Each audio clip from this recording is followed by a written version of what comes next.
Mumeze mutima people ni Shakuru garutse nanone niba ukunda kureba agasone kuri Shakuru Films ngo ikaze ngwino twongere tubane. Uyu munsi mbazaniye iki? Umunsi mbazaniye film 20 ushaka kureba kuri Shakuru tuba twashyize mu minsi itambutse ukaba wazireba ukenjinga n'umuryango wawe. Ntago ninda ni liste gatoya ku buryo ushaka kujya kuri website ukabasha kuzishacinga ukaba wabasha kuzireba nkakubwira bazisobanuye n'ubwoko bwazo, action ni romance ibintu nk'ibyo ukaba wabasha kuzireba. Tudatinze turero ku mwanya wa 20. Reka duhere ku mwanya wa mbere. Ku mwanya wa mbere turasanga film yitwa Halloween Kills.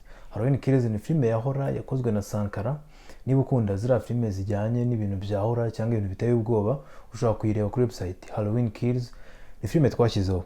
Ku mwanya wa kabiri turasanga film yitwa Ziam. Ni film yakozwe na Junior, yaramaze igihe adakora, yaragarutse ino minsi ishize twashyize iyo film ya Junior yitwa Ziam. Ushobora kuyireba, ni zira filme ziba ziri mu bwoko bw'inshinwa zivanzemo na action, ibintu byo kurwana akazamo kurasana. Ni film nziza cyane nayo ushobora kureba, yakozwe n'umusobanuzi bita Junior GT. Ku mwanya wa gatatu turasanga film yitwa Midnight Train. Midnight Train ni film y'umugabo ugenda yicisha abantu inyundo muri gare ya moshi. Abafitemo ibintu by'inyama bimanitsemo. Niba ukunda nayo ni horror, nayo ni ubwoko bwa horror yakozwe na Sankara. Nayo ushobora kujya kuri website ukayireba, iriho kandi n'ubuntu. Nkubutse ujya muri Google yawe ukandikamo www.shakurfilms.com ukaba wabasha kuyireba.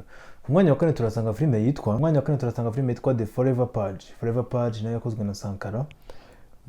Ku mwanya wa gatanu turasanga film yitwa Operation Mekong.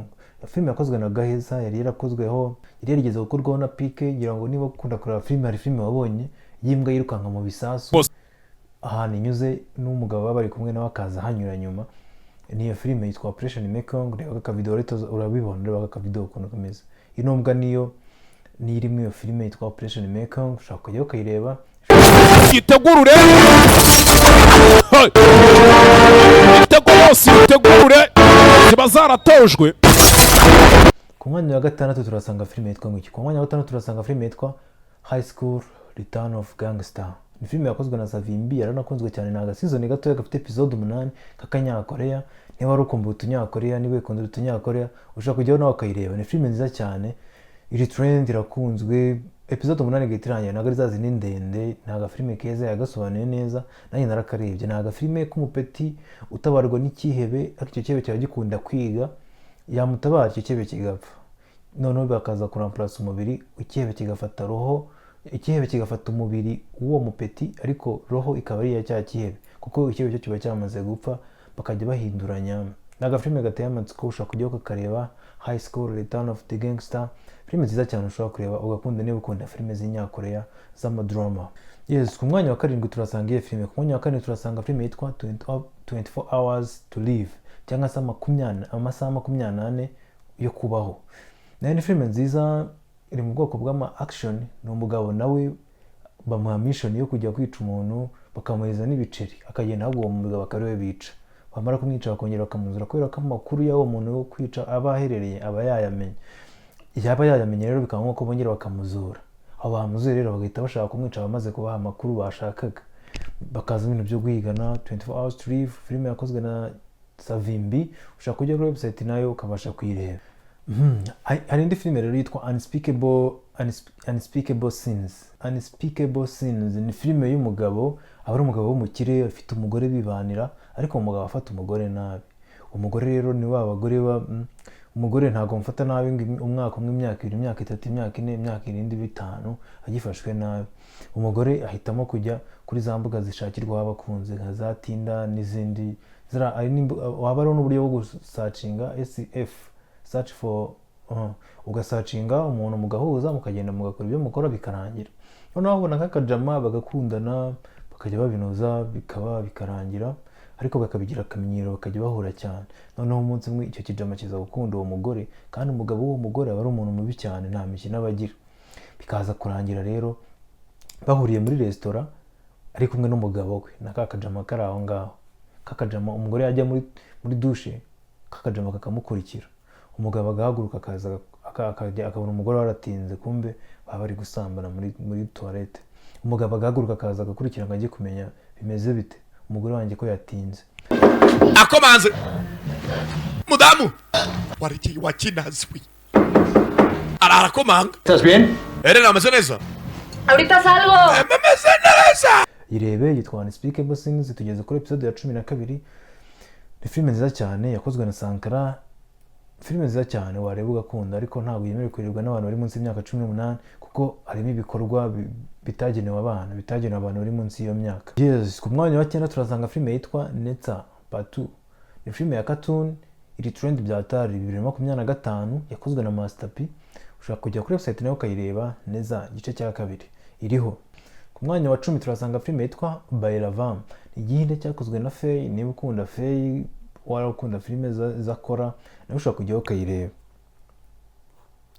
Ku mwanya wa 11 turasanga filime yitwa Boy Kills the World, cyangwa umuhungu wakicis cyangwa wicis, ibintu nk'ibyo. Ni filime yakozwe na Gaheza, yari imaze igihe yarakizaho nongeye nyikura, ariko nongeye nyigaruraho. Ushaka kujya ukayireba Boy Kills the World. Ku mwanya wa 12 turasanga filime keza k'umupeti wafashe amazi mu cyaro cyo muri Malawi, barabuze amazi, harateye amapfa, agakora windmill, bya bintu byikaraga bikabyara amashanyarazi, pampa ikazamura amazi mu butaka, bakabasha kuhira, bakabasha guhinga.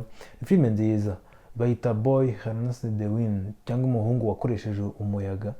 Ni filime ishingiye ku nkuru zabayeho, ni filime trend ni nziza, yakozwe 2019. nuko nayikoze mu mashusho ya HD. Ujya kuri website ukabasha kuyireba mu mashusho meza, igaragara neza, atari bya bintu bigaragara nabi. Yes, ku mwanya wa 13 turasanga filime yitwa Mission Impossible Dead Reckoning.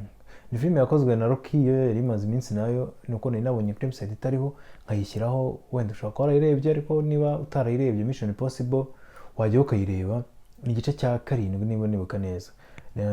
Ni kuko izindi zabanje nazo zigiye zihari, ariko kuri website ntabwo turazishyiraho, turateganya kuzishyiraho mu minsi n'imbere, aho gushaka kujya kuri website ukabasha kwirebera. Ku mwanya wa 4 turasanga filime yitwa Skinford, filime ya Sankara. Nta byinshi nyivugaho, nawe ushaka kugenda kuri website ukabasha kuyireba. Ku mwanya wa 15 turasanga filime yitwa Back on Society. Filime nziza yakozwe n'umusobanuzi bita Junior Giti.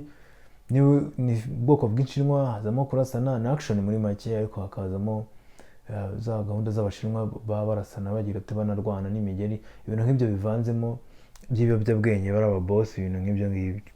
Ku mwanya wa 16 turasanga filime yitwa Dirty Angels ya Savimbi. Ngiye nkunda Savimbi cyane, ariko hari n'abantu bakunda Sankara, na Sankara yayikoze nayo turaza kuyishyiraho, ariko ubu ngubu hari iya Savimbi, mushaka kujyaho mukayireba, kandi nawe abantu baramukunda, asobanura neza. Ku mwanya wa 17 turasanga filime yitwa Jurassic World nshyashya 2025, Jurassic World Rebirth. Ni filime yakozwe na Gaheza 2025. Nta byinshi nyivugaho, zira filime z'ama adventure, bari abantu bagenda hanze bakajya gureba ibisimba, ibintu nk'ibyo. Niba ukunda mbe n'ubwoko bw'izo filime, ushaka kujya kuyireba ukaryoherwa n'umuryango wawe mukenjoyinga. Ku mwanya wa 18 turasanga filime yitwa War Horse. Ni filime y'igisirikare. Niba warakunze zira filime nka za Lonely Survive, Tears of the Sun, zira filime z'igisirikare z'abantu bagenda kuri missions, ntigucika. Ni filime nziza cyane. Ku mwanya wa 19 turasanga Ballerina igice cya mbere. Ballerina igice cya mbere yakozwe na Be The Great. Hari Part 2 yakozwe na Rocky yitwa Ballerina in the World of John Wick. Murayizi yo imaze iminsi iriho, ushaka kujyaho rero. Igice cya mbere twakizaho cyakozwe n'umusobanuzi Be The Great, ushaka kujyaho ukayireba Ballerina ndetse n'izindi twagiye tuvuga hejuru. Ku mwanya wa 20 turasanga filime yitwa The Covenant, filime nziza cyane ya gisirikare, naye iriho, ushobora kujya ukayireba ukenjoyinga. Ikindi ku bakunzi ba Vikings, next week tuzagaruka na Vikings season ya 5. Abantu bakomeje kugenda bayisaba, ntabwo umwanya ari wabonetse wo kuyikora, ariko ubu ngubu tugiye kuyitangira. Icyumweru gitaha ushobora kuzatangira kongera kuyibona kuri Oshakura Films. Kora subscribe, tukomeze tuhatwike. Imana ikomeze kubarinda, mukomeze kuenjoyinga, muryoherwa n'agasobanuye. Jye nari Shakur, ciao.